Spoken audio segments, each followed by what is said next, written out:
Bravo les pesticides. Non, mais vous vous rendez compte de ce que les paysans font à la nature? Ils tuent les insectes. À cause d'eux, il n'y a plus un papillon dans les haies. Il n'y a plus d'abeilles dans les ruches. Ils polluent les rivières avec d'insectes. Il n'y a plus rien. Les paysans, c'est la plaie de la nature. On devrait leur interdire de vivre à la campagne. Moins de vaches pour moins de CO2.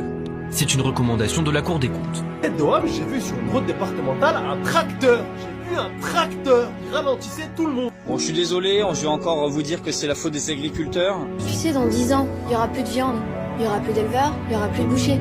Et le monde sera meilleur. Mais ferme ta gueule, mon frère. C'est pas dire ça au mec qui tape, pas dire ça au mec qui a rendez-vous. T'as pas le temps parce que t'as juste à planter des choux. Mais nous, mon ref, on a des trucs à faire, mon frère. Dégage avec ton tracteur et ça devrait être interdit sur les routes. L'élevage représente 18% des émissions mondiales de gaz à effet de serre, plus que le secteur mondial des transports.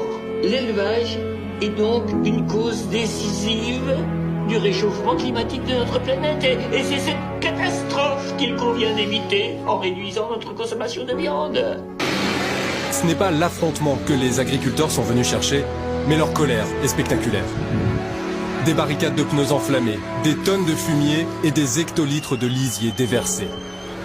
Les forces de l'ordre, elles, se contentent de maintenir les manifestants à distance raisonnable de la préfecture. Faut réagir aujourd'hui. Il y aura bientôt plus de paysans en France. Vous n'allez plus pouvoir manger. La colère se revendique déjà depuis plusieurs mois. Et là, bon, clairement, l'administration se moque de nous, du travail qui a été effectué depuis plusieurs mois, plus d'un an.